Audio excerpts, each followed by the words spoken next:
Bienvenidos al primer programa de la peli de ayer. Todo va a salir súper bien, o sea que estamos tranquilísimos. ¿De qué vamos a hablar? Los 3 estrenos más importantes de la cartelera, hacer una valoración del año a nivel de cine, porque ya estamos a mitad y la mayoría de las grandes apuestas como que ya se han hecho. Vamos a repasar los estrenos del verano porque hay mucha película comercial, alguna vacía, alguna merece la pena y luego alguna peli indie que es la que tiene más posibilidades de la que estemos hablando mucho tiempo y de la que miremos atrás y que se estrenó en 2025, pues estas dos películas. Y por último, algunas noticias de la industria que han salido esta semana y prometo que no tienen nada que ver con el PSOE. Los estrenos de la cartelera: Sirat, Ballerina y Predator. Sirat, película española, un poco de ruta por el desierto, están buscando a una chica, ha estado en Cannes, ha ganado el premio del jurado en Cannes, entonces ya de primeras atención. Y lo más importante que hay que saber de esta película es que solo por la última media hora ya merece más la pena que probablemente las últimas pelis que habéis ido a ver al cine. La intensidad de esa última media hora, sin necesitar como información de este ha hecho esto, es como muy primario de ¿es esto o nada? El público estaba un poco, como la tensión va creciendo, el público estaba como no queriendo mirar a la pantalla para no sufrir porque la película se gana la idea de que puede pasar cualquier cosa y eso hay que ganárselo, no todas las películas saben hacerlo, y las sensaciones de incertidumbre total respecto a cómo la va a acabar. Entonces me parece que casa genial como la parte contemplativa de la primera hora y pico, sin diálogos, que lo que quiere es simplemente ver a gente que está fuera del sistema, con esa tensión final que realmente es a lo que vamos al cine, ¿no? Porque todo este estudio del ser en el cine independiente, si no hay un punch final, no merece la pena. También hay que decir que tiene mérito porque se acerca como algo antisistema punk, que son las raves, y que tiene mérito porque nadie lo hace, pero lo hace con un esqueleto de cine clásico. ¿Por qué? Porque en realidad está observando como a esta gente en fiestas en Marruecos, pero realmente el esqueleto es tengo que encontrar a mi hija. Que esa estructura de tengo que encontrar a mi hija porque se ha metido en un mundo oscuro, entre comillas, eso es irse a Centauros del Desierto de John Ford o Hardcore. O sea que es muy interesante esta mezcla.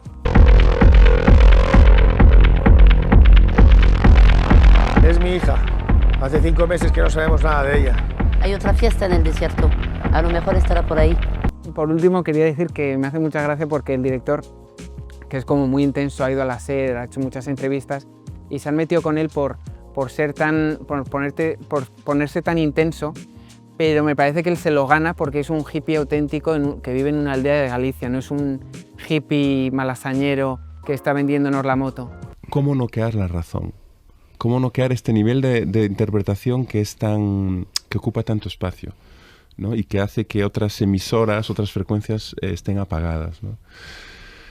Bueno, nos hemos ayudado del género, nos ayudamos del relato para ello, ¿no? Hay una serie de vicisitudes, nos identificamos mucho con este señor y llega un momento en el que nos conmueve este señor y en ese momento en el que nos conmueve, ¡pam!, es cuando se noquea la razón. Que lo que dice realmente tiene sentido porque de lo que está hablando es cómo conseguimos que ponerle una película a alguien y que deje de pensar en su vida, en sus rayadas de fuera, en querer mirar el móvil, cómo dejamos que deje de pensar en vale, este personaje va a hacer esto y va a acabar ahí, esto va a acabar de esta forma, ¿qué me están intentando vender en esta peli? ¿Qué panfleto me están intentando vender? Entonces él está hablando de cómo conseguir que tu público deje de pensar, se meta en la película y ya está, y lo viva. Luego, muy rápido, Ballerina, película de la saga de John Wick. La saga de John Wick es una cosa muy rara del cine reciente porque era una película que no tenía muchas esperanzas y luego se ha ido construyendo. ¿Qué pasa? Que esta película la produce Lionsgate. Lionsgate tiene dos franquicias que son los Juegos del Hambre y John Wick. Y lo están queriendo estirar. Han cogido a Ana de Armas porque a todo el mundo les flipó Ana de Armas en la última de James Bond, haciendo un papel de acción y tal. Lo que pasa es que esta película tiene un poco demasiado rollo 2000ero de venganza, voy a vengar a los que mataron a mis padres, y no funciona tan bien como John Wick, especialmente porque John Wick funciona porque cada vez que le pegan a Keanu Reeves, da igual que sea un puñetazo, una patada o una caída, duele y da la sensación, no sabemos cómo lo hace, pero da la sensación de que le está doliendo y que está en las últimas. Y digamos que Ana de Armas llega al final de la película un poco como que, ok, estoy más o menos bien, como que podría otra ronda. y sin embargo Keanu Reeves acaba todas las películas como realmente al borde de la muerte. Entonces está bien, es una película de acción, pero es un poco una pena porque John Wick 4, que es la última que sacaron, si no la habéis visto es una maravilla, o sea, no hace falta haber visto nada más y es una de las mejores películas de acción, si las ponemos con Mad Max, Furia en la carretera y Fallout, de lo mejor que se ha hecho. Realmente es una acción fantasiosa, extrema, pero ya digo que como todos los puñetazos parecen reales y duelen, es lo más épico que has visto nunca en tu vida.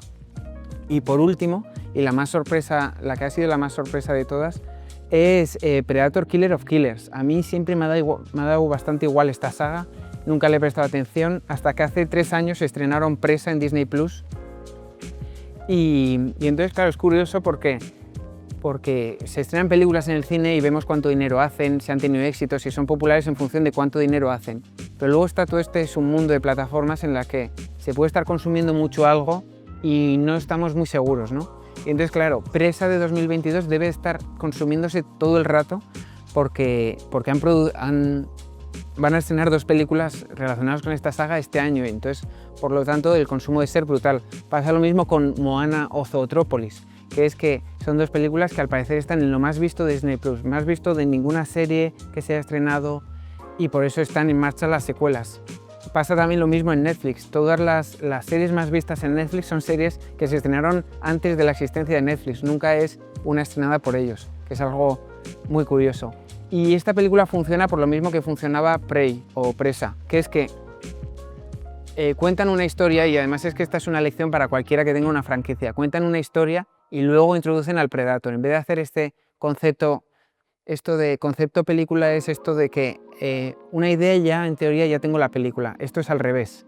Esto es, voy a contar una historia y voy a meter a la franquicia un poco ahí de fondo, pero la película podría sobrevivir sin ese elemento de Predator.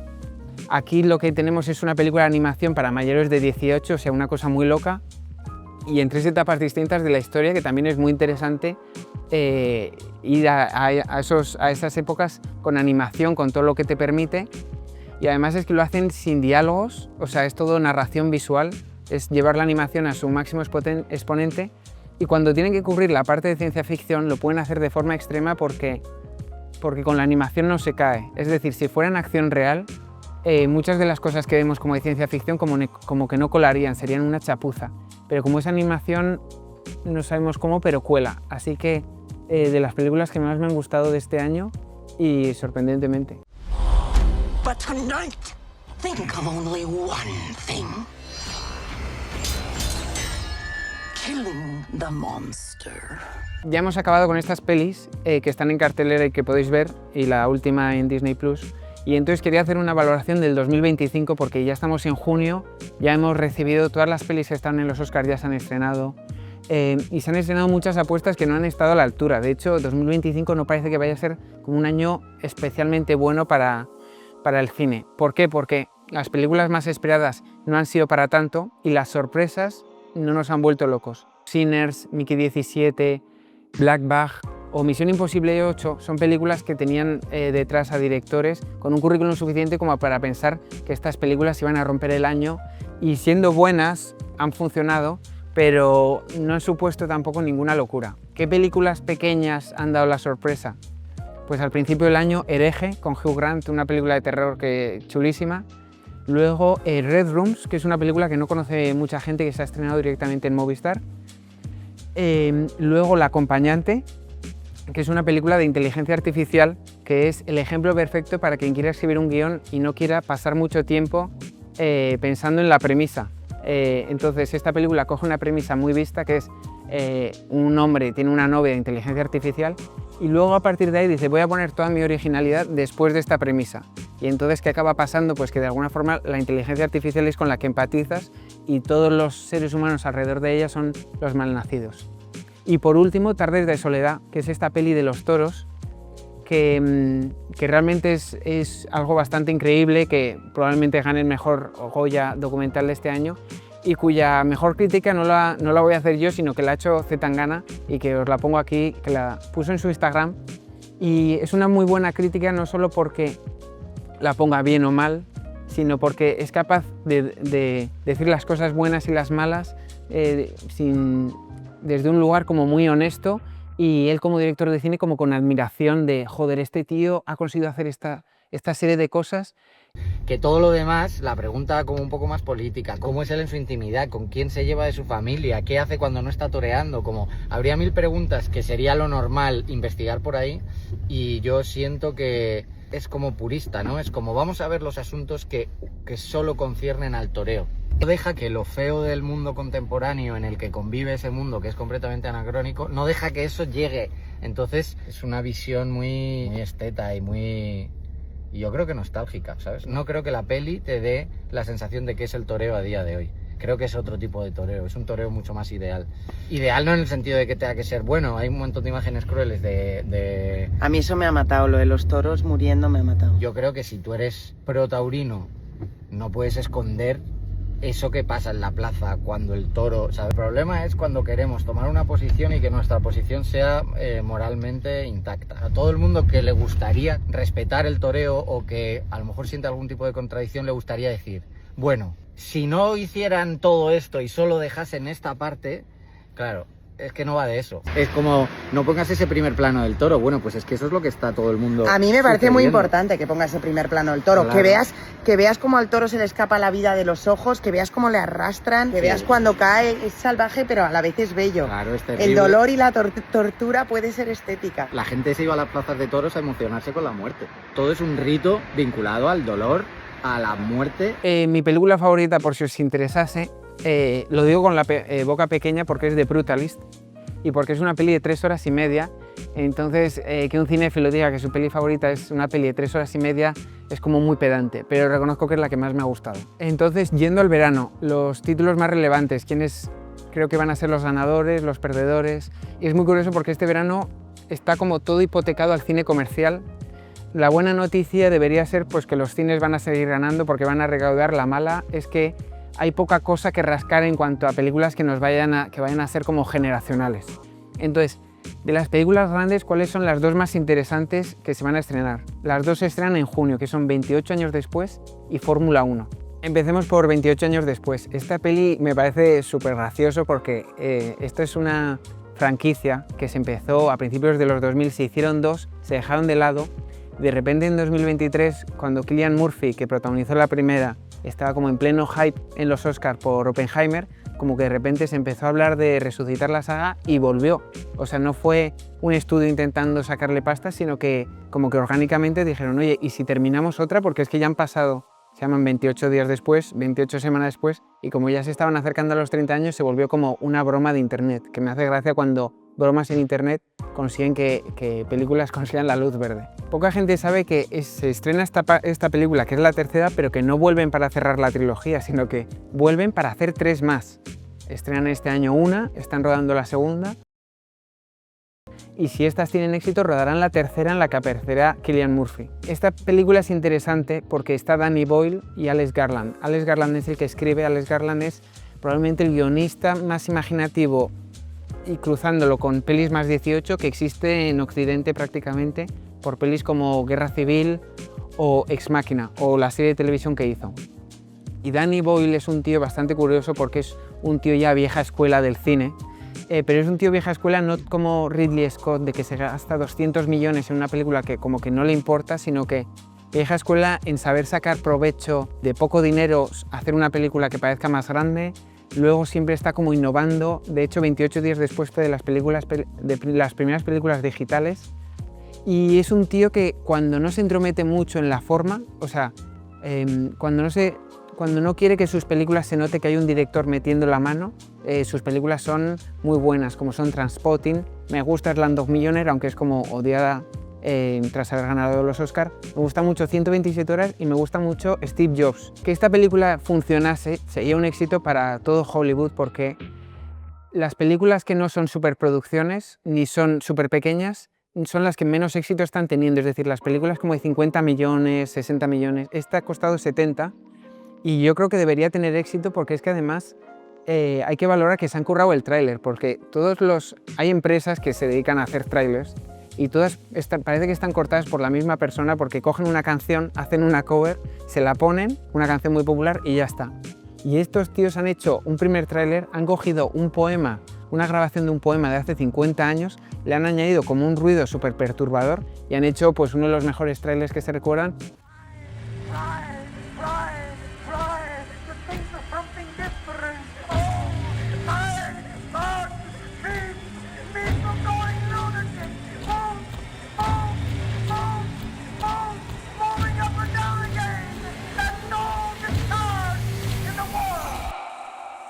Aún así, esta es como mi apuesta de que funcione esta peli este verano. Luego, Fórmula 1. De Fórmula 1 es esta película de Brad Pitt, que se estrena en unas semanas, el 27 de junio, 28 años después, el 20 de junio.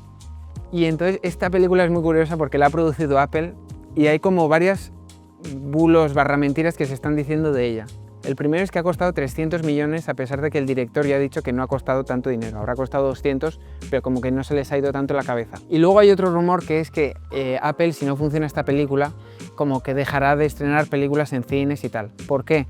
¿Por qué se asume esto? Porque lleva ya, si esta no funciona, sería la tercera gran película que estrena Apple en cines que no ha funcionado. ¿Cuáles fueron las otras? Napoleón, con un presupuesto ingente, y Los asesinos de la luna. Todo como directores de la vieja escuela con grandes propuestas, pero que luego no fue nadie. Y las dos tenían en común que eran demasiado largas. Esta es curioso, ¿por qué? Porque es el culmen de lo comercial. Tienes a Brad Pitt de protagonista, tienes una marca reconocible de Fórmula 1, es decir, alguien ve el póster y ya sabe de qué va la película, una carrera, quien gane es el mejor y ya está, que eso a nivel comercial hace mucho. Y luego es que tienes al director de Top Gun Maverick, que Top Gun Maverick del 22 será uno de los últimos como impactos culturales que ha tenido el cine reciente, mezclado con quizás del Revés 2. Pero de acción real es de las últimas películas más relevantes que se han estrenado y que más han casado con el público.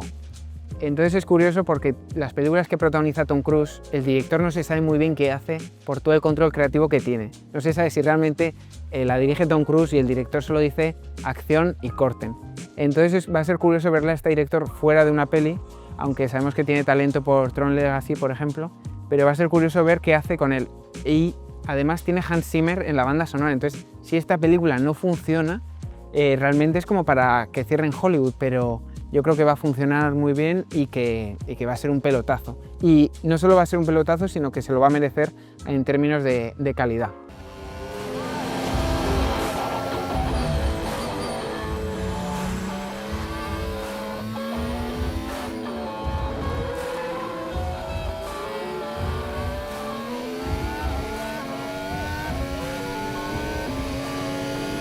Luego empezamos con julio, que julio es como el mes más divertido porque se estrenan 3 películas y, como decía, las 3 las hemos visto 3 veces, que son Jurassic Park, Superman y Los Cuatro Fantásticos. Las 3 franquicias es la tercera o cuarta ronda que llevan ya en cines con nuevas propuestas. Entonces la primera es Jurassic World. Entonces estas películas me hacen mucha gracia porque yo las veo con bastante distancia porque no son como mis películas favoritas. Y la última que sacaron de hace unos años, yo creo que es de las peores grandes películas que he visto y hizo más de 1.000 millones sin pestañear. Entonces da la sensación de que con que solo ponga Jurassic y aparezca un dinosaurio ya va a hacer una millonada. Motivos por los que creer que esta película va a ser un poco mejor que la media es el director, que es Gareth Edwards, que hizo The Creator, hizo Rogue One, y es un tío un poco, por lo menos especial, y que hace las cosas un poco diferentes. Si han cogido a Scarlett Johansson, creo que Scarlett Johansson intenta siempre hacer cosas diferentes también. Y por último, tienen al guionista original de Jurassic Park, entonces a ver si con suerte han hecho algo con valor, sobre todo porque si ya haces 1.000 millones con una peli mala y una marca, si la haces buena ya lo puedes, el cielo es el límite. Luego vamos con Superman. Superman, hace 2 semanas, si me hubieran preguntado, hubiera dicho que iba a ser el gran fracaso de este verano. Yo diría que es la peli más importante de que funcione este verano. ¿Por qué? Porque es un título de Warner, que Warner ha tenido un año complicado con varias películas. Han estado a punto de despedir a los jefes del estudio, ha sido un año raro. Es el inicio de DC, como de una nueva versión de DC. Si Superman no funciona, empezaría como varios debates sobre hay que hacer películas de superhéroes, Deberíamos despedir a los de DC y volver a empezarlo. Y por último, y lo más importante, es que iniciaría el debate sobre si se tienen que hacer películas sobre marcas que tengan 100 años. ¿Por qué? Porque la película más exitosa de este año es Minecraft. Y Minecraft es una marca popular, pero que igual más del 50% de la población no la conoce y sin embargo ha hecho una millonada. Porque es esto de que si la película interesa a los niños, una entrada de niños es 5 entradas entre sus amigos, familiares. Es un poco también a lo que juega aquí todas las pelis estas de Padre no hay más que uno. Con que un niño quiera ir ya es como toda una tropa. Una entrada son 7 entradas un poco. Entonces, ¿qué pasa? Que los trailers son rarísimos, estaba teniendo mucha polémica en redes porque tiene un tono como fantasioso, infantil, y a la vez como que se ha hecho con poco dinero a pesar de que ha costado 200 millones. Sin embargo, la venta anticipada de entradas está por las nubes y parece que va a funcionar. Pero ya os digo, hace una semana hubiera dicho que iba a ser el gran fracaso del año. Y luego, tercer estreno es Los Cuatro Fantásticos. Esta película es bastante irrelevante cómo funciona en taquilla, porque se acaba de estrenar una de Marvel hace 2 meses, ha tenido buenas críticas y no ha generado ni $1 de beneficio, porque ha hecho como 300 millones. Entonces, ¿por qué no importa? Porque los planes futuros de Marvel son películas que ya se están haciendo, o sea, esas películas de Doomsday en las que van a juntar como a varios Vengadores y todo este rollo de circo, ya se va a estrenar sí o sí y hará 1000 millones sí o sí, por lo tanto como que no se juegan nada. Es verdad que debería hacer un buen dato porque es esta versión de estamos en reestructuración de todo y debería hacer pues mejor que Thunderbolts, pero podría fracasar y hacer 400 millones y perder 300, que no resultaría muy relevante ni para Disney ni para Marvel. Entonces, que esta película funcione o no resulta un poco irrelevante porque los planes de Marvel ya están en marcha, no van a cambiar su estrategia ni nada. Entonces, será una película que tenga buenas críticas y rozará los 500 millones si tiene suerte y se le da bien. Sobre todo porque es que incluso viendo el tráiler hay un momento que como que hacen alusión como a una batalla en la ciudad y es cuántas veces ya pueden destruir Nueva York y volver a ponerlo, ¿no? Entonces realmente se tiene que reformular un poco el modelo de películas de superhéroes a gran escala, porque realmente las luchas ya no quieren decir nada. Y para acabar, en agosto tenemos los 2 títulos que son un poco los títulos más interesantes, que no son comerciales, son películas pequeñas pero originales y son de alguna forma las que tienen más boletos para que dentro de unos años digamos que se estrenó en 2025 y van a ser estas 2 películas, que son Weapons y The Materialist. Weapons se estrena en el 8 de agosto y es una película que funcione también es importante, diría que es como la tercera película como más importante del verano junto con Fórmula 1 y Superman. ¿Por qué?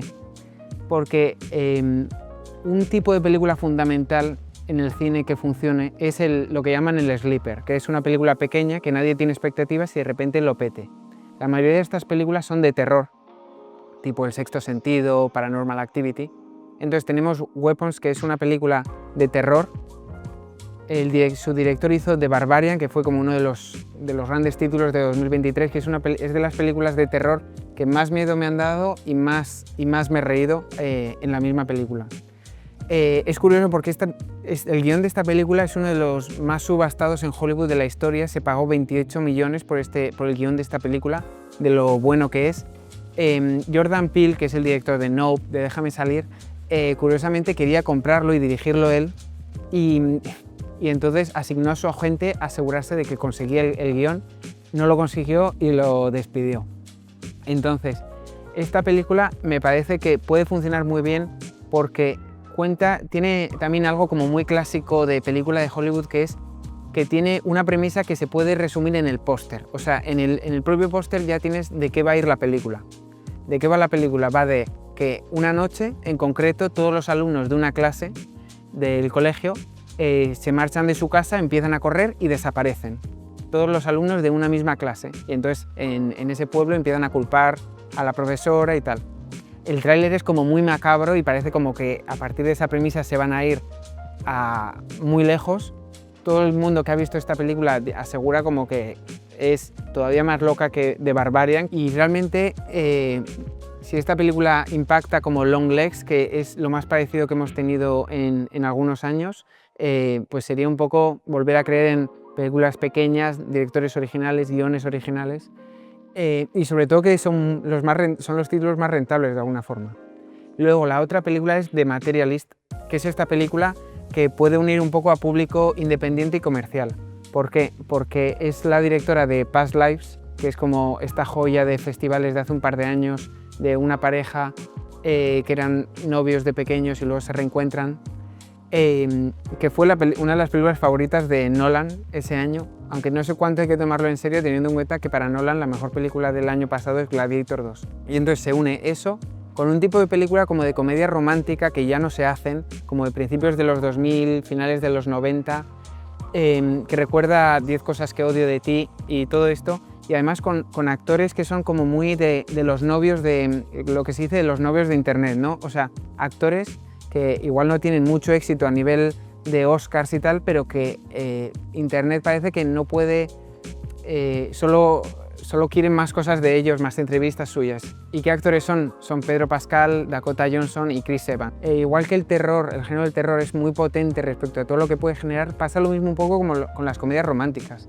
Las comedias románticas es un género que de alguna forma se ve como peor, pero es simplemente porque los estudios cuando las han producido se han vuelto como muy comodones a la fórmula y entonces son películas como muy de usar y tirar, se han vuelto películas de usar y tirar, pero cuando una comedia romántica funciona y lo peta, pues tienes un Notting Hill, tienes un Pretty Woman, tienes un Cuatro bodas y un funeral, y de hecho es que la última grande que se estrenó, que fue Cualquiera menos tú, con otros dos novios de internet un poco que son Glenn Powell y Sydney Sweeney, hizo más de 200 millones y la película costó menos de 50. Entonces es también un género al que deberían como prestarle más atención. Y por último, quería comentar 3 noticias que han sido un poco relevantes en la industria audiovisual. La más importante es la de Warner Bros., que se va a dividir en 2. Porque es un movimiento un poco chapucero de cotizar más en bolsa. Van a dividir la empresa en 2. En un lado son como la parte más endeudada, el sector como de televisión lineal, que está como más abocado a decrecer, y en otro lado como el streaming, ¿no? El futuro. Y entonces es algo así un poco chapucero para cotizar más y para hacer una parte más brillante y otra más oscura, que es curioso porque en realidad el streaming, salvo para Netflix, nunca ha generado más beneficios que la televisión lineal con sus anuncios y sus canales de pago. Y luego también es interesante porque merece la pena conocer al tío que está detrás de esto, que es David Zaslav, que en Hollywood es conocido como el tío más odiado de Hollywood. De hecho, se lo preguntaron. Right now. And I want to know what that's like in your head, because you've had to make decisions that have been very unpopular. You said it. There was a headline that called you the most hated man in Hollywood. It's not personal. This is a generational disruption. You know, the way people consume content, on what platform, what do they want to watch? Pero es que en Hollywood, y esto hace referencia a la serie de Seth Rogen de Estudio, como que es muy importante. Al final Hollywood es un poco como un patio de colegio con niños populares y menos populares, y todos los jefes de estudio quieren que los nombren en los discursos de los Oscars y en los premios, y sobre todo quieren ser queridos por el talent, un poco por los actores más famosos y tal. Y entonces es curioso y es importante como para entender qué actores se van, qué proyectos se van a qué estudios, porque Warner ha tenido que pagar mucho a los últimos directores y cederles más derechos, como al director de Sinners, darle más dinero para atraerlos, porque era un estudio que estaba dejando de atraer gente, y entre ellos siempre se acusa que el motivo es un poco este tío que quería cerrar. Se le ha visto como varios gestos. Por un lado, ha habido películas que tenían hechas que ha preferido no estrenar porque a nivel fiscal le salía más rentable. Luego, a pesar de que su empresa se encuentra en un momento delicado, se sigue aumentando el sueldo. Creo que el sueldo de este año eran 44 millones. Entonces es alguien que definitivamente no tiene a la gente de Hollywood en su bolsillo. La otra noticia que me parece importante esta semana es que es Los Increíbles 3.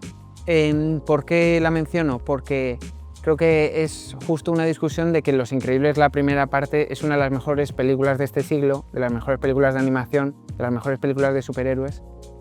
Y claro, la segunda hizo 1000 millones a pesar de no ser tan buena como la primera, y han dado luz verde a una tercera. Entonces es un poco triste porque se le tiene tanto cariño a esta saga que significa algo, y que probablemente los ejecutivos de Disney pensarán que mientras Jack no hable y se mantenga en bebé, ya la película te va a hacer 1000 millones, y probablemente tienen razón. Pero lo que se ha sabido esta semana es cuál va a ser el director, que es el director de Elemental, de El dinosaurio. Son un poco de las películas de Pixar que no están entre lo mejor de Pixar para nada.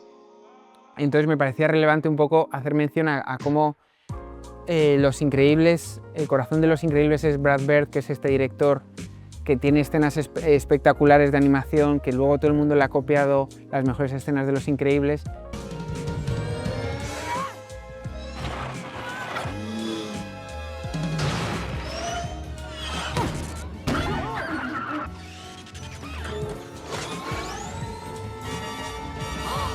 Que va a escribir el guión, pero que da la sensación un poco como de que nos van a ofrecer otra copia de la copia, ¿no?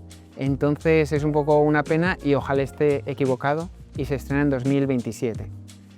Por último, y ahora ya sí que acabo, esta semana ha fallecido un escritor que se llama Frederick Forsyth, del que se han hecho como muchas películas. Es como un escritor comercial en el sentido de tramas de espías sencillas, fáciles de leer, que de trasfondo un poco estudiaba pues, la cloaca de los estados, un poco gobiernos contratando mercenarios, grupos paramilitares y tal.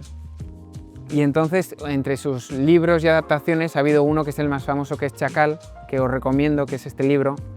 Ha fallecido viejo, porque su libro es así de viejo. Y tiene una película francesa buenísima, que merece la pena. Luego se han hecho varias, de Bruce Willis. Y el año pasado se estrenó una serie que fue la serie más vista de esa plataforma. O sea que merece la pena verla, está en YouTube gratis y os la recomiendo. Esto ha sido todo, no sé si queda alguien ya, pero si es así, gracias y nos vemos en el próximo programa.